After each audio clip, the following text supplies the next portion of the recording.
C'est aujourd'hui le 20e anniversaire du massacre de Bentala. Bentala, c'est une ville au sud d'Alger, dans ce qui était alors le triangle de la mort. Assia Hamza s'y est rendue pour France 24 et en a tiré un web documentaire consultable sur notre site internet. On la reçoit sur ce plateau. Bonjour Assia.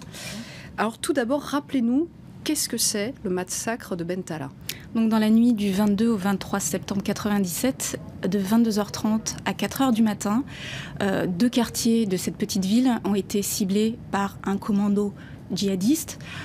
C'était des hommes qui étaient habillés de façon militaire, enfin en tenue afghane, barbus, et ils ont ratissé toutes les maisons de deux quartiers et ils ont massacré femmes, hommes, enfants, vieillards, sans distinction. Ils ont égorgé, décapité, brûlé. Donc c'était un massacre très violent qui n'a pourtant pas eu de civils, qui n'a pas été dont le bilan n'a pas été le plus mortel des massacres qui ont eu lieu durant cet été 97, mais il a marqué la communauté internationale parce qu'il y avait comme un huis clos. Tout ce qui se passait pendant la décennie noire n'était pas forcément très visible du côté de l'Europe, et il a été saisi par un cliché qui a reçu le World Press Photo. On voit derrière vous. Voilà, la Madone de Bentalha qui a été saisie, donc un moment de douleur, saisie par un photographe de l'AFP.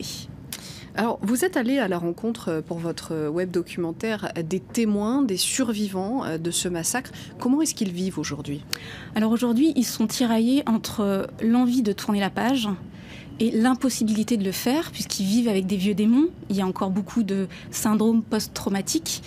Le gouvernement, le président Bouteflika, en 2005, a fait adopter un texte qui s'appelle la Charte pour la paix et la réconciliation nationale, qui a amnistié les personnes, les islamistes qui ont rendu les armes et qui n'étaient pas coupables de crimes de sang.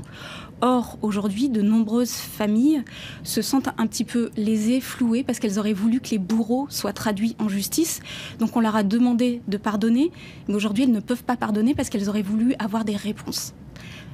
Qu'est-ce qu'on peut voir dans votre web documentaire ? Des portraits de ces survivants ? Donc nous avons rencontré 3 témoins qui nous ont raconté ce qui s'était passé durant la nuit, dont une personne, Messaoud, qui a perdu 11 personnes de sa famille, ses 10 enfants et son épouse.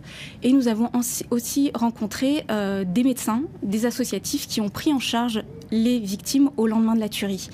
Notamment un pédiatre qui a mis en place un centre d'urgence psychologique et qui a pris en charge tous les enfants. Et à travers les dessins justement que vous voyez là, il a réussi à créer le contact et leur faire raconter ce qu'ils n'arrivaient pas du tout à verbaliser à l'époque, c'est-à-dire des scènes d'horreur. On voit effectivement l'utilisation de la couleur rouge pour le sang, de ces enfants qui racontent de façon très simple, les voitures, on le voit, qui arrivent et qui transportent donc les meurtriers. Merci énormément, Assia, d'avoir été avec nous. On va retrouver ce web documentaire sur notre site internet www.france24.com. Il est à la une du site pour tous ceux qui souhaiteraient le consulter.